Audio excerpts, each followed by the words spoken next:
gouverne. Ah, je pense que ça va être sa mère. La femme comme l'homme. Ah, ça on pose et on reprend. C'est vrai, il survit pas jusqu'à la fin de la... Bienvenue sur Génération Mosaïque, ton podcast par diaspora, et on vient y déconstruire les a priori sur l'immigration. On se retrouve tous les mois pour plonger au cœur des trajectoires inspirantes de ces jeunes binationaux. Et aujourd'hui, on a l'honneur de recevoir Atitia Anantaraja, élue municipale en charge de la jeunesse. Bonjour Atitia. Bonjour, merci de m'accueillir. Merci d'être là. Est-ce que tu peux te présenter à nous, s'il te plaît ? Oui.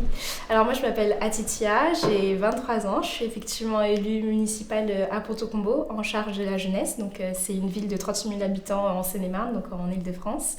Me concernant, j'ai un parcours dans plusieurs domaines. En tout cas, ce qui m'a toujours animée, c'est impacter positivement la vie des gens, que ce soit à travers mes engagements associatifs ou même professionnels ou même dans la vie de tous les jours. Donc j'ai un parcours dans le social d'abord, puis ensuite dans l'éducation. Et puis la politique aussi est venue à moi, notamment à travers mes engagements associatifs à Ponto-Combo. Et donc depuis 2020, je suis effectivement élue municipale en charge de la jeunesse. Trop bien. Bah, merci pour ta présentation. Donc Atitia, tu nous disais en off que tu es une personne... on va revenir en fait au début de ta jeunesse. Et toi, tu as eu un parcours hyper inspirant. Dès petite, tu as commencé à être hyper curieuse, à aider notamment tes parents. Tu me disais que dès 6 ans, t'aidais avec l'administratif, t'aidais avec les rendez-vous médicaux, etc. Et en fait, ça, c'est aussi c'est un passage par lequel... c'est un truc que font beaucoup de jeunes issus d'immigration quand tes parents ne parlent pas forcément la langue du pays dans lequel ils vivent, du coup le français pour nous. Et est-ce que tu as conscientisé le fait que tu as été très vite responsabilisée et que tu étais un peu une mini-adulte? Alors dès mon jeune âge, non, mais effectivement, comme tu l'as si bien dit, la barrière de la langue a fait que j'ai très vite pris des responsabilités au sein de ma famille en tant qu'aînée de la famille. Et en réalité, ça m'a forgée parce qu'aujourd'hui, je suis élue municipale à l'âge de 19 ans, c'est que j'ai acquis une certaine maturité. C'est une force pour moi. Alors après, tu dis, est-ce que j'ai conscientisé ça quand j'étais adulte? Et en fait, non, pas particulièrement. C'est une fois que tu sors de ton milieu familial, que tu voyages. Donc j'ai eu l'occasion de faire un semestre 6 mois et que de revenir, c'est là que j'ai vraiment conscientisé, ok, en fait, je suis une maman. En fait, à 6 ans, on ne remplit pas des impôts. À 6 ans, on ne va pas faire de traductions. Mais en réalité, ça a été une force, une très grande force auquel, en réalité, je suis fière et ça fait partie de moi. Du coup, c'est très intéressant, ça me permet de faire ce point-là, parce que tu as parlé de ton voyage, du fait que tu as été élue dès 19 ans, déjà, félicitations, c'est impressionnant.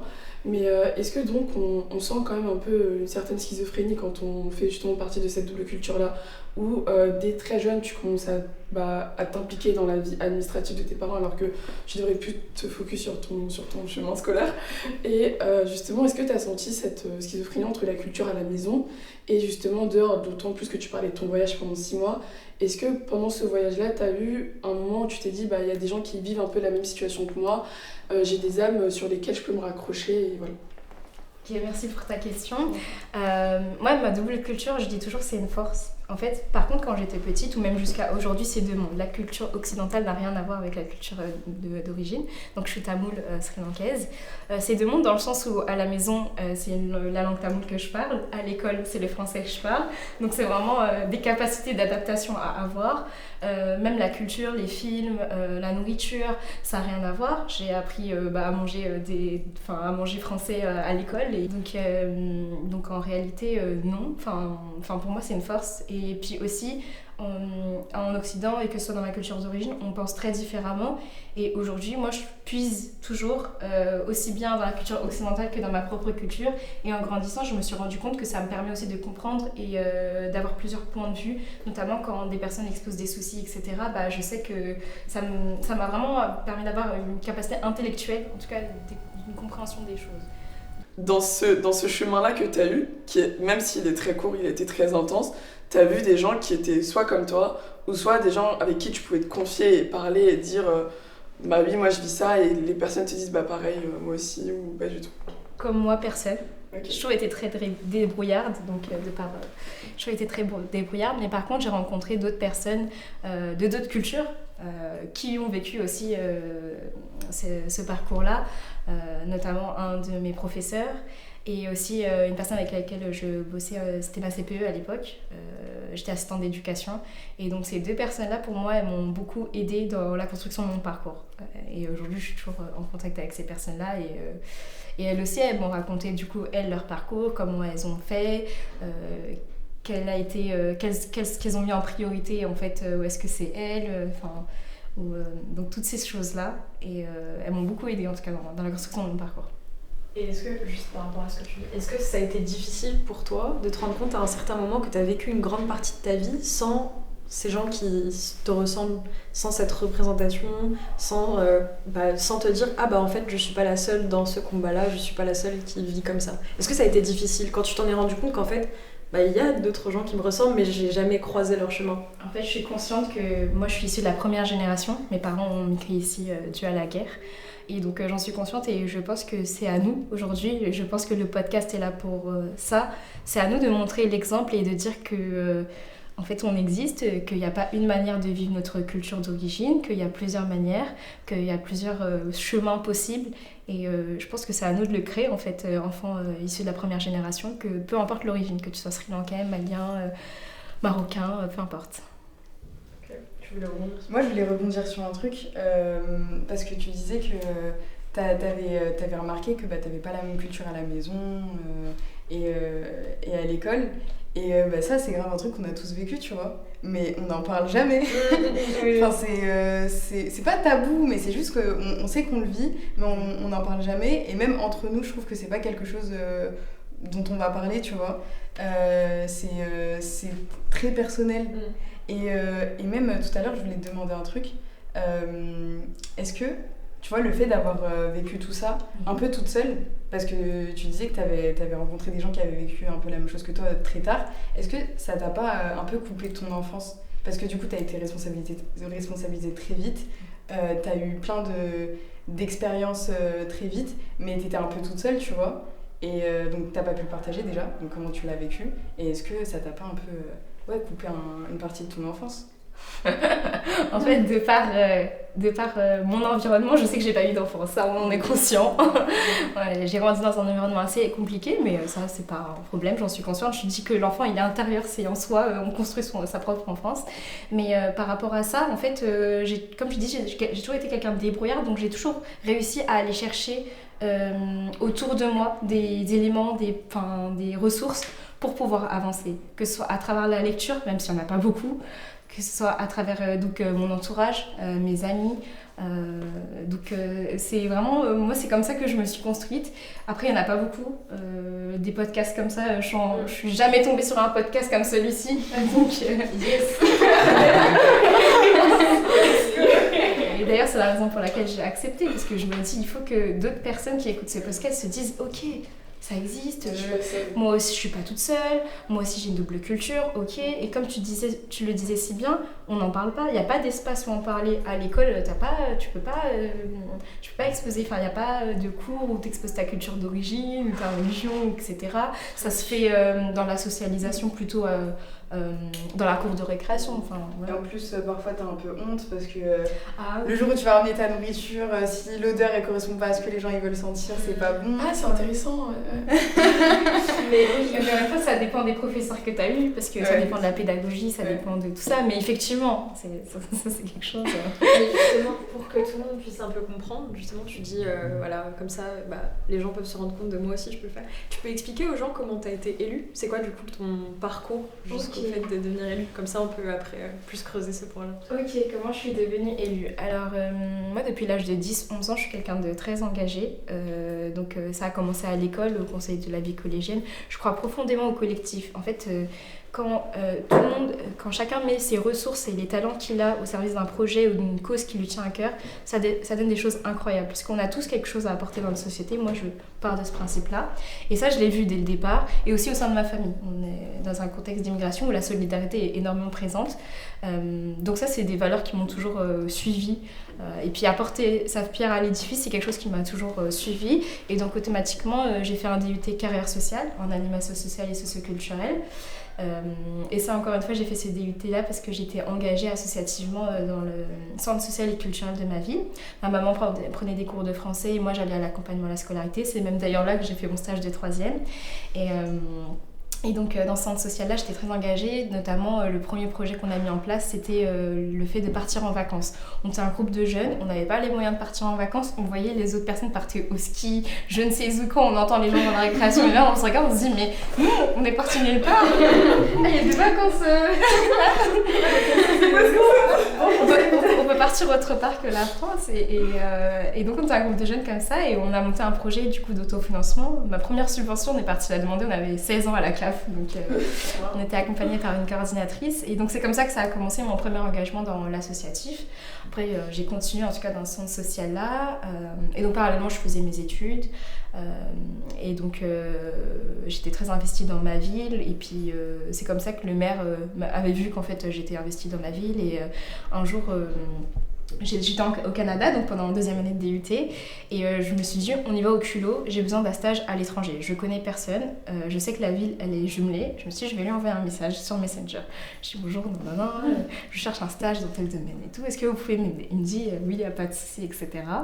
Et après, il me dit, oui, ça fait longtemps que je t'ai pas vu sur Porto Combo, j'aimerais te voir, etc. Et moi, je lui dis, ah bah ça va être compliqué, je rentre pas maintenant, je suis au Canada. Et il me dit, ça serait pour un engagement à mes côtés au sein de la ville. Je lui dis, oui, volontiers, on en parlera de vive voix quand je rentrerai. Et donc là, quand je rentre, il me propose ça. Moi, j'avais pas forcément conscience de ce que c'était, parce que j'avais 18-19 ans, pour être honnête avec vous. Hyper jeune. Ouais, j'avais 18 ans, ouais 19 ans. Hyper jeune. Ouais, c'est vrai. Là, je ne veux rien dire. Moi, je dis toujours ça. Là, je ne veux absolument rien dire. Mais ça veut bien dire que, tu vois, tes expériences, elles ont fait que... Bien sûr, l'expérience de vie, mon parcours de vie a fait que, effectivement. Et donc, je suis rentrée dans l'aventure, ce qui est une campagne électorale. On a gagné au premier tour et donc depuis 2020, je suis élue municipale à la jeunesse à Porto Combo.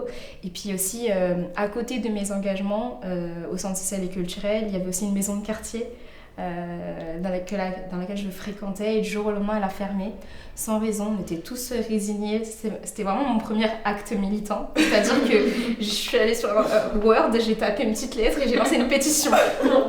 C'était la première pétition, j'avais 13 ans et je me souviens, ça m'avait vraiment affectée parce que c'était vraiment un espace de sociabilisation où on rentrait après l'école, on se retrouvait, on faisait des activités, l'aide aux devoirs, avec les animateurs, vraiment c'était... Et la sororité encore un peu comme tu sais, le groupe, le collectif. Exactement, et ça a été coupé et du coup... je raconte ça parce que ça a joué en fait dans mon parcours d'élu, je pense. Enfin, en tout cas, c'est drôle parce que du coup, après cette pétition, on a récolté 150 signatures, on est parti la déposer avec des jeunes en mairie, etc. Bon, on nous a dit que cette maison de quartier allait quand même faire, même qu'il allait en avoir une autre. Moi, j'étais toujours pas satisfaite de la réponse. J'ai toujours pas compris. Et ce qu'on appelle des petits déj citoyens. Et donc ça, c'est quand les élus se déplacent de quartier en quartier pour rencontrer les habitants. Et il y en avait un à côté de chez moi à ce moment-là. Donc c'est parfait. J'ai pris mes clics et mes claques. J'y suis allée, j'ai dit, écoutez, pourquoi vous fermez cette maison de quartier? Je ne comprends pas. Et donc il m'a donné tout un tas de raisons, etc. Que c'est la politique qu'il prenait à l'époque, c'est les décisions qu'il prenait à l'époque, etc. Je dis d'accord, bon, il n'y a pas de souci. Mais aujourd'hui... pour la blague, c'est que ces collègues-là, c'est mon collègue, enfin ce monsieur-là, c'est mon collègue élu et quand on s'est retrouvés en 2020, mais je te connais, je me souviens, j'avais 13 ans, on avait discuté de la maison de quartier. Donc voilà, mais après j'étais très active dans la ville, je travaillais en tant que vacataire, j'étais très active. J'ai envie de rebondir sur ça, si tu me permets, c'est la ville de Porto Combo parce que en fait t'avais l'air quand même très fière de la ville et là t'en parles énormément et je trouve que c'est assez fascinant en fait de voir qu'on soit aussi fier de la ville dans laquelle on habite, enfin c'est une bonne chose, mais du coup je me pose la question de comment tu la décrirais, puisque là tu parles de la maison de quartier, tu parles des opportunités qui te sont données, tu parles du jumelage de la ville, ça vraiment c'est vraiment digne d'une élue parce que tout le monde n'est pas au courant du concept du jumelage des villes. Et tu parles de toutes ces opportunités-là, même les petits déjeuners. Et je pense que c'est... Comment tu décrirais justement l'ambiance, enfin vraiment la ville de Porto Combo? Si on te demande, parle-moi de ta ville, qu'est-ce que tu dirais? Ah, moi, c'est une ville où il fait bon. Moi, c'est une ville à laquelle je suis énormément attachée. J'ai fait ma maternelle jusqu'à mon lycée là-bas. J'y habite toujours et moi c'est dans le cœur, tu vois. Je suis vraiment attachée à cette ville parce que comme je te dis, j'ai fait l'école, l'associatif, je connais beaucoup de monde, les gens me connaissent. C'est une ville pour moi et aujourd'hui je suis très contente d'être élue et de pouvoir représenter ma ville et en plus la jeunesse au contraire et de pouvoir mettre en œuvre une politique en tout cas jeunesse globale pour les jeunes c'est encore mieux, tu vois. La ville m'a beaucoup donné jeune, dans le sens où l'école, la maison de quartier, le centre social et en fait quand j'ai eu l'occasion moi de pouvoir être élue et de pouvoir mettre en œuvre des choses en plus à plus grande échelle, à l'échelle d'une ville qui est de 36 000 habitants, aujourd'hui pour moi c'est une fierté. Attends, j'ai une question, parce que du coup toi tu rends l'appareil, la ville t'a donné, donc toi t'aides oui, en la retour. ville, ouais. Mais tu vois, il y a pas longtemps, Omar Sy, il y a des gens qui l'ont critiqué parce qu'il disait que la France lui avait beaucoup donné, mais que lui il donnait pas en retour à la France. Ah bon tout. Mais pardon, je pense que c'est parce que il est racisé, tu vois. Et du coup, je voulais savoir, est-ce que tu ressens, tu ressens le fait que parce que t'es une personne racisée, issue de l'immigration, il y a une certaine demande ou une certaine attente qui est une dette un peu. Est-ce que tu te sens redevable est-ce que toi, à titre personnel, tu te sens redevable? Est-ce que tu sens que les gens autour de toi ils te demandent d'être redevable de la France? Alors non, redevable non, parce que c'est un mot très très fort et je suis vraiment étonnée de ce qui s'est dit de Omar Sy parce que j'ai là son parcours et il donne à travers le cinéma, donc moi de mon côté non, parce que quand je suis arrivée élue municipale, effectivement je suis arrivée très jeune, ça c'est un fait, mais j'ai un parcours derrière, que ce soit dans le social ou dans l'éducation. J'ai été CPE, j'ai fait un master MEF, c'est venu plutôt de mon entourage, c'est-à-dire il t'a appris parce que t'es une femme, t'es racisée, tu fais partie du quota. C'était hyper violent pour moi ça. C'était hyper violent parce qu'en fait derrière j'ai des compétences. Je suis désolée, j'ai un background dans l'animation, j'ai un background dans l'éducation, maintenant dans la politique, dans tout ce qui est politique européenne, etc. Tu peux pas dire ça. Et d'ailleurs c'est comme ça que sur le tas, après j'ai commencé à me former sur les questions politiques, j'ai fait le collège citoyen de France, ça m'a vraiment forgé sur plein de choses. Et ça, au contraire, c'est de mon propre entourage. Est-ce que le fait que ton entourage te dise ça, déjà ça fait mal? Faut dire les choses, bien sûr que ça fait mal. On a tous vécu un truc comme ça c'est sûr. Je pense que bien sûr ça fait mal, mais aujourd'hui maintenant ça va. Mais est-ce que ça t'a pas... J'ai les éléments, tu vois, j'ai les éléments et quoi répondre. Donc, Et ça t'a pas donné encore plus envie de leur prouver? Ou rien à voir? Quand t'es une femme, déjà, tu dois beaucoup plus travailler, il faut dire les choses. Après, quand t'es une femme racisée, il faut dire les choses encore plus. Personne ne le dit, mais moi je le dis, je le ressens et je le fais en fait. Donc ça c'est un fait. Donc peut-être les personnes vont le nier, je ne sais pas, mais moi je sais que je le ressens et oui, c'est perpétuel. Donc ça là-dessus, voilà. Après la question de redevable, non, moi je le fais moi par plaisir. C'est vraiment quelque chose qui me fait plaisir de pouvoir aider mon prochain, aider les prochaines, ma ville, le quotidien des habitants, être présente sur les événements, pouvoir avoir une vision pour la ville de demain, c'est quelque chose auquel je suis attachée particulièrement, donc ça là-dessus. Je voulais juste rebondir sur, du coup, quand t'entends, ce qui résonne beaucoup, c'est donc ce que tu dis, le collectif, l'importance d'être engagé dans ta ville, engagé auprès des gens. T'es rentré dans la politique par l'associatif. Pourquoi, pour toi, c'est important de se concentrer sur le collectif? Et est-ce que tu penses que c'est venu de ton enfance, de ce que tes parents t'ont transmis en termes de culture? Pourquoi c'est important et quel lien tu fais associatif et politique? Okay. Oui, bien sûr, les valeurs qui m'ont forgée, il y a les valeurs familiales, il y a les valeurs associatives que je porte. Et aujourd'hui, je ne suis pas dans un parti politique, je suis sans étiquette, je me considère comme issue de la société civile. Donc ça, bien sûr, c'est lié à mon histoire et à ce que j'ai vécu et ce que je vis. Enfin, en tout cas, toute expérience est forge. Et vous savez, l'expression « ensemble, tout seul on va plus vite, ensemble on va plus loin ». Ça, j'y crois énormément. Si on veut un réel changement, un réel impact, il faut s'y mettre à plusieurs et il faut pas oublier l'objectif de demain. Ça, c'est quelque chose auquel je crois. Et peu importe le domaine, peu importe, même demain, si tu dois te réveiller pour aller faire du sport, si t'as une amie qui a fait la même chose, tu te motives avec elle, quoi. Donc, et à deux, on a réussi l'objectif, parce que tout seul, des fois, on peut se décourager. Concrètement, qu'est-ce qui fait que tu y crois autant? Est-ce qu'il y a une anecdote qui a fait que tu t'es dit, ah, ok, le collectif, en fait, c'est ce qui va nous mener plus loin, mais qu'est-ce qui motive cette pensée? D'où ça vient le DUT. Le DUT carrière sociale où on a eu beaucoup de cours sur les groupes, la psychologie des groupes, aussi au Canada, on avait beaucoup travaillé sur ça. Et après aussi le Collège citoyen de France, où là on nous a vraiment... il y avait des chefs d'entreprise, il y avait des entrepreneurs, il y avait des gens issus de l'associative et de l'entreprise, et on était tous là pour la même chose. Changer le monde, ça s'apprend. Et comment on apprend ça? On a appris ça ensemble.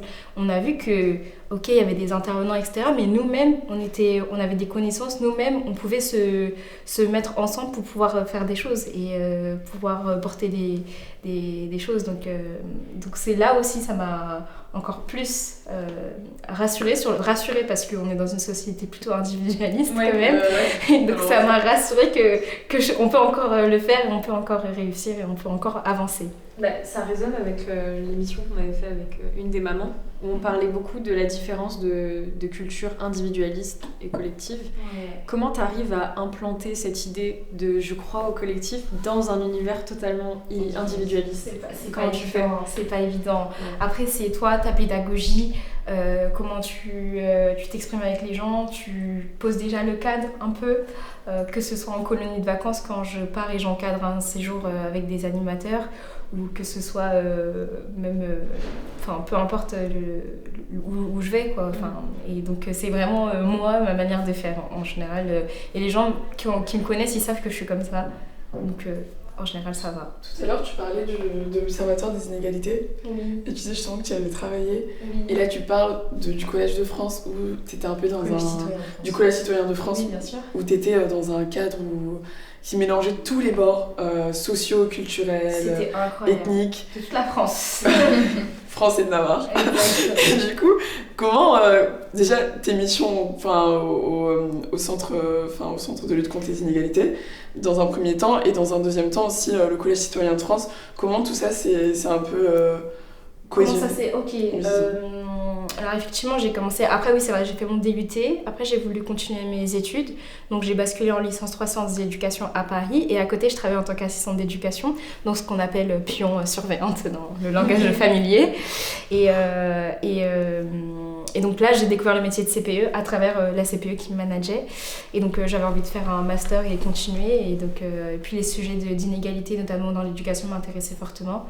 Et CPE, c'est vraiment accompagné pour la réussite de l'élève. Donc j'ai fait un master MEF encadrement éducatif. Après, j'ai dû arrêter parce que j'avais des soucis de santé. Et dans ce cadre-là, j'étais aussi CPE en alternance.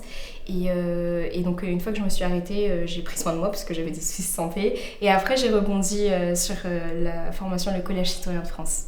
Et donc, j'ai fait cette formation-là. Et puis après, j'ai travaillé à l'Observatoire des inégalités. C'est comme ça que ça s'est accentué. Mais après, j'ai repris mes études à nouveau à HEC. C'est pour ça que mon parcours, il n'est jamais linéaire en fait. Moi, il a toujours été rythmé de par les thématiques qui m'intéressaient et de par les sujets qui venaient à moi ou les opportunités qui me venaient à moi, notamment élu conseillère municipale, j'ai ni fait Sciences Po ni l'ENA en fait.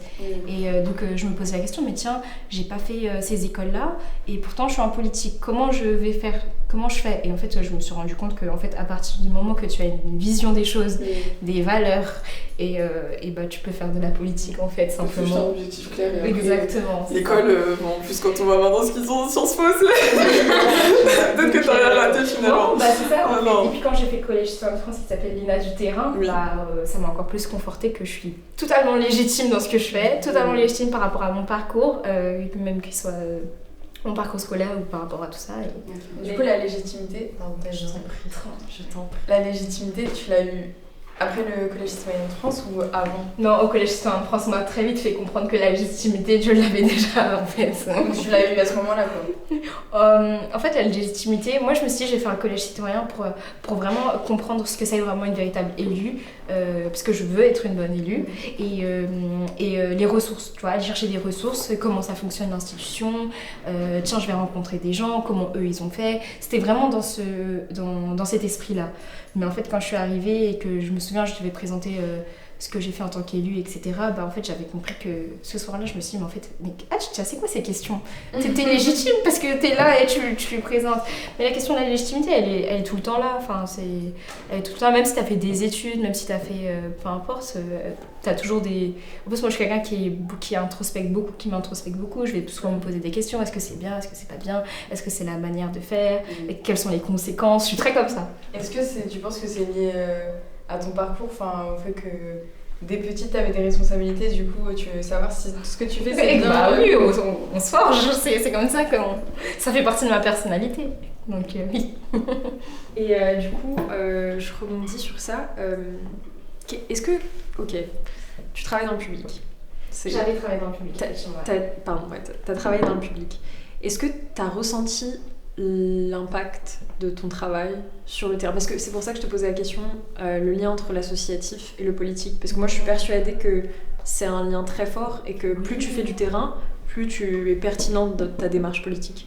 Est-ce que toi, tu penses que c'est la meilleure manière de procéder? Commencer toujours par de l'associatif. Peut-être des gens qui veulent faire de la politique qui vont t'écouter. Comment est-ce que tu procéderais? Quelle est pour toi la façon la plus optimale pour pouvoir répondre aux problèmes des gens? Pour moi, il n'y a pas de bonne ou de mauvaise manière de faire. Moi, je sais que c'est le terrain qui m'a toujours forgée. J'ai toujours vécu les choses, j'ai toujours vu les choses, j'ai toujours été au contact des gens. Et c'est comme ça qu'après, tu prends des décisions, que ce soit quand j'étais surveillante ou CPE, que ce soit à l'Observatoire des inégalités, que ce soit partout en fait, que ce soit même dans le cadre de mes fonctions d'élu. Tu prends la température et après tu mets en œuvre les choses. Après la théorie elle est là et en plus on dit souvent, je me suis déjà confrontée à des débats, oui, élus, etc., faut faire des études. En fait il faut de tout, il faut des personnes qui sont technocrates, qui ont fait des études et qui connaissent les choses, et des personnes qui sont du terrain, c'est-à-dire qui ont vécu les choses, qui voient les choses, qui sont encore dans ce milieu-là et qui peuvent aussi apporter leur pierre à l'édifice. Et c'est comme ça qu'on fait société, de mon point de vue. Il faut qu'il y ait théorie et qu'il faut qu'il y ait pratique et il faut pouvoir avancer. C'est comme ça que moi je conçois la chose en tant qu'élue en tout cas. Ceux qui ne sont peut-être pas au courant, est-ce que tu peux expliquer ce que c'est que le Collège citoyen de France? Oui, bien sûr. Donc, c'est une école qui prépare les responsables publics de demain. Et vraiment, c'est pour comprendre l'environnement institutionnel, les rouages politiques, comment fonctionne en tout cas tout ça. Et c'est sur 5 mois et il y avait on a fait beaucoup de rencontres avec des politiciens, des personnes qui sont engagées, des sociologues. Et c'est vraiment pour moi une école qui m'a forgée et qui m'a fait dire que ok, je peux aller encore plus loin dans ce que je crois. Et tout le monde peut postuler? Oui, tout le monde peut postuler et c'est des personnes qui sont de toute la France. Ça, c'est incroyable parce que ça a permis Parce qu'en fait, par exemple, moi, j'avais pas rencontré d'agriculteurs de ma vie. Donc là, dans ce cadre-là, tu rencontres des personnes de toute la France où tu vois qu'il y a une réalité de territoire qui est totalement différente, des personnes qui pensent totalement différemment.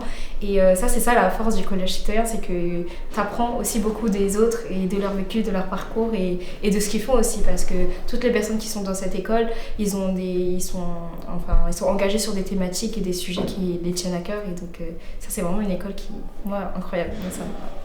Bon, j'ai toujours rêvé de dire ça, je peux le dire. On va vous mettre le lien en bas. On vous met le lien du collège citoyen. Il me semble qu'il faut genre, la seule condition, c'est qu'il faut avoir un projet concret. C'est ça, exactement. Et qu'on a envie de rentrer dans un politique, effectivement, et un projet impactant. Ok, très intéressant. Franchement, bravo. Et du coup, ton âge, tu l'as pas ressenti, t'as pas eu de problématique par rapport à ton âge? On parle pas d'âge, comme dirait Mbappé, il a dit on parle pas d'âge. Moi, j'ai rarement mon âge. Je me suis rendu compte maintenant que je ne dis pas mon âge en fait. Parce que, en fait, direct quand on dit ton âge, déjà, on te pose une étiquette. Ah ouais, elle a 23 ans, d'accord, ok. Du coup, moi, je dis plus mon âge. Mais surtout, je pense que c'est un acte de bienveillance en vrai. Parce que franchement, il y a des gens quand ils ont fait. T'as un jeune âge, mais t'as fait plein de choses. Oui. Et en fait, dire ton âge, ça peut aussi un peu. Genre, sans même t'en rendre compte, tu vois, les gens qui vont avoir ton âge, ils vont se dire, mais qu'est-ce que j'ai fait de ma vie, enfin qu'est-ce que je fais du coup. Je pense que c'est très très bien de prendre ça en compte aussi. Ça énormément, j'aime pas dire mon âge à des gens aussi de mon âge parce que en fait je sais que les gens ont tendance à comparer les parcours mais je dis toujours chacun son parcours. C'est ça. Je le dis très souvent en plus quand je me présente et que les gens ils se disent ah ouais c'est une 2000, elle a fait tout ça. Je dis non, en fait oui peut-être que chacun son parcours. La première fois qu'on s'est parlé tu m'avais dit ça. Tu vois, je suis même pas étonnée. Tu vois. Non, c'est vrai, à Marseille, je me souviens. Du coup, on a beaucoup parlé de ta carrière, on a parlé de ton enfance, on a parlé de plein de choses. Et là, Maria m'a parlé de ton bien-être. Et je pense qu'il y a un truc qui joue sur ton bien-être, c'est la danse. Tu as dit que tu faisais de la danse. Oui, bien sûr, je cours, effectivement, je fais de la course. Et à côté, je danse le dimanche, effectivement. Et ça, c'est quelque chose... J'ai pas envie de... Je loupe pas un cours de danse, c'est compliqué. Là, c'est les vacances en ce moment. À l'heure où le podcast tourne, c'est les vacances, il n'y a pas la danse, donc c'est compliqué. Mais est-ce que tu peux nous expliquer c'est quoi comme type de danse Oui, c'est de la danse moderne, du coup Bollywood moderne que je fais, donc de la danse sri-lankaise. On est un groupe de filles, donc même des garçons aussi, mais du coup il y a plusieurs... Enfin, il n'y a pas que des Sri-Lankais, il y a des Indiens, il y a des Réunionnais, il y a des Marocains. Vraiment, on est là, c'est vraiment un plaisir de venir et de danser sur des musiques que je connais, que je côtoie, en tout cas ça, c'est aussi une manière pour moi d'être attachée à ma culture aussi. Ouais, donc oui, après ma culture je suis rattachée autrement à travers la nourriture, à travers la musique que j'écoute, à travers la langue que je parle. Atitia au quotidien, comment elle tisse un lien avec sa double culture? Comment tu fais pour que ça se remarque aussi, à part si t'as pas envie que ça se remarque? Ça se remarque non, parce que c'est quelque chose que je vis. Enfin, ça se remarque déjà de ma couleur de peau. Hein. On va demander de quelle origine. Oui, je suis d'origine effectivement sri-lankaise tamoule. Déjà, ça, tous les jours, t'es confronté à ça. Mais au-delà de ça, moi personnellement, c'est à travers la musique que j'écoute. J'écoute beaucoup de musique tamoule, tout le temps même, le matin quand je me réveille, dans les transports. Les gens, ils sont pas au courant que j'écoute de la musique qui envoie dans mes oreilles. Quand ils me voient, ils se disent c'est le même du mec avec un peu la fesse. Exactement, ça envoie dans mes oreilles. Le couteau, ça envoie. Ouais, à travers la nourriture que je cuisine à la maison. Je bois beaucoup de thé. Le thé, c'est une grande spécialité de chez moi. Je suis une très grande consommatrice de thé. La langue que je parle avec mes parents, ma famille, aux fêtes de famille. Voilà. En vrai, c'est comme ça que je la vis et elle me va très bien. Mais pour toi, c'est important, genre tu fais un effort. Bien sûr. Enfin, je fais pas un effort parce que c'est naturel, mais oui, c'est important. Parce que je sais que ça dépend encore des personnes, mais moi je connais des personnes qui ont... En France, le contexte de l'école fait que des fois on peut ne pas être fier de ses origines, de par les moqueries, de par le harcèlement, de par ce qu'on peut dire, des stéréotypes. Tu parlais tout à l'heure de tabou. Donc dans une partie de mon identité, c'est vrai qu'à un moment c'était là, mais j'étais pas particulièrement... En fait, on faisait pas en sorte que je sois fière de ça aussi. Aujourd'hui, j'en suis fière, je sais c'est quoi mon identité, je suis très fière. Les moqueries, je les arrête tout de suite, les stéréotypes, je les arrête tout de suite. Puis après, on grandit, donc en général, les gens sont pas comme ça et s'intéressent en général. Et en plus, je pense que tu gagnes aussi en confiance. Oui. Quand t'es plus jeune, c'est plus un instinct de survie, donc tu caches. Maintenant, c'est comme nous, on a envie de montrer oui, bien sûr. Nos tenues traditionnelles, tout ça. C'est vrai. Bon, moi, je montre pas particulièrement, je suis ce que je suis. Après, à chaque endroit, c'est code, moi, je dis toujours. Si je vais aller à une fête de ma famille, oui, bien sûr, je vais mettre la tenue traditionnelle. Quand je vais aller au travail, je vais mettre une tenue pour le travail. Quand je vais faire une émission, je m'habille normal, quoi. Du coup, on parle beaucoup du fait que tu as été responsabilisée très tôt, etc. Tes parents, ils se sentent comment vis-à-vis de ce que tu es devenue et de ton parcours actuel? Je pense que tout le monde est fier autour de moi, ça c'est une évidence parce que je le sais et je le vois, notamment le fait que je sois tamoule. Il n'y a pas beaucoup de personnes tamoules qui sont dans ces domaines-là et qu'on voit en politique, donc ils sont très fiers, je pense. Après, je pense que mes parents ne savent pas trop ce que je fais non plus. Ils ont compris que j'étais dans l'éducation, ils ont compris que j'étais dans la politique, que je mariais des gens, que je faisais ça. En tout cas, ils ont compris, mais ils savent que... Je pense que c'est comme beaucoup de parents issus de l'immigration. En vrai, c'est un vrai sujet. Parce que parfois, quand tu évolues dans un monde, déjà quand tu évolues dans un monde, dans une classe sociale qui n'est pas forcément la tienne, ça peut créer un décalage. Et même avec tes parents, tu vois, il y a une petite dissonance qui se crée. Mais c'est surtout différent en fait. La France, du coup, je fais preuve de pédagogie, tu vois. Genre, quand j'explique, je prends des exemples qui existent pour pouvoir illustrer. Mais il y a plein de choses, c'est hyper compliqué de l'expliquer parce que c'est pas évident. Mais après, au-delà de l'explication, c'est ok, ils savent que ma fille a fait ça, c'est très bien. Je trouve que c'est super intéressant parce qu'en fait, dans tous nos parcours et toutes nos vies personnelles, c'est que je pense que nos parents, ils ont une fierté intrinsèque au fait qu'on n'ait pas échoué. Mais ils savent pas forcément dans quoi on a réussi, même s'ils savent qu'on a réussi dans quelque chose qui est impactant. Et du coup, je trouve ça vraiment super intéressant, comme ta réponse en fait, elle est trop intéressante. Du coup, je poserai l'une des avant-dernières questions. Pour toi, c'est quoi l'immigration ? Quelle est ta définition de l'immigration ? L'immigration, waouh, ça c'est une belle question ça. L'immigration c'est simple, hein. Quand tu quittes d'un point A, tu vas à un point B. Moi à un moment j'ai immigré au Canada, j'ai fait de la migration, c'est juste ça.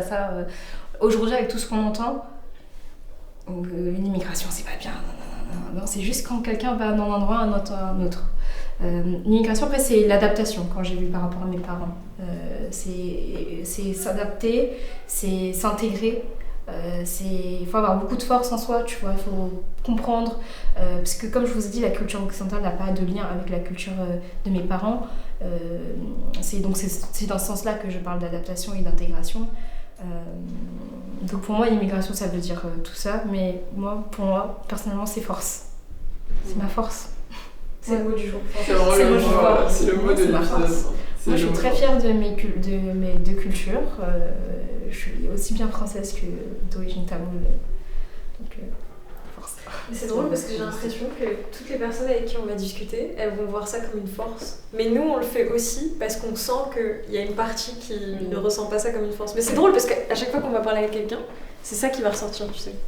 C'est un peu pédagogique, parce qu'on apprend tellement au final, parce qu'on a un peu des a priori où on se dit peut-être qu'il y a justement des fois ça n'a pas été forcément bien vécu, mais finalement en fait il y a toujours l'idée de c'est très vecteur en fait, c'est vecteur, c'est énormément vecteur. Et puis tout à l'heure tu posais la question de comment tu vis ta culture tous les jours, simplement mon héritage, mon prénom Aditya Anantaraja, il est là aussi, tu vois, c'est mon identité, ça fait partie de moi. Alors, dernière question, pour clôturer ce magnifique échange, on est trop tristes, je pense que ça c'est la dernière question. Est-ce que tu as une recommandation ? Tu parlais de musique, est-ce que tu as une musique à nous conseiller, une vidéo, un film, un livre ? Ah ouais, là c'est... En ce moment, je suis en train de lire la biographie de Marine Gigax-Généraux. Donc c'est une première femme en tout cas qui a dirigé les services de l'armée au niveau de la santé. Donc elle a un parcours inspirant et j'aime beaucoup aller voir des parcours de femmes inspirants. Parce que ça m'inspire et pour que je vais chercher des billes dedans. En ce moment, je lis ça. Après, en termes de musique, moi, c'est des musiques tamoules que j'écoute. Ça va être vraiment des musiques qui envoient la pâtée dans les oreilles. Mais voilà, en ce moment, c'est ce livre-là que je suis en train de lire et c'est un livre que je vous conseille parce qu'elle a un parcours tout aussi inspirant que les personnes qui vont passer sur ce podcast. Sache que t'es une femme inspirante et que si t'écris un livre un jour on le lira. En tout cas, on va commencer par écouter ce podcast parce que tu participes et que tu parles. Merci beaucoup d'être venue. Merci à vous en tout cas, ça fait plaisir. Merci beaucoup. Et encore une fois, merci à toute l'équipe technique derrière. Merci à Samy, merci à Raphaël, merci à Sylviane. Merci beaucoup. Et on remercie aussi Écomusée de nous accueillir parce que du coup on n'a pas parlé du lieu, mais on se trouve dans la galerie Écomusée qui est à la Goutte d'Or à Paris. Et donc on nous accueille gentiment pour enregistrer et des futures expositions aussi à venir. Merci Jean-Marc. Merci Jean-Marc. Et voilà. Vive la diaspora. Voilà.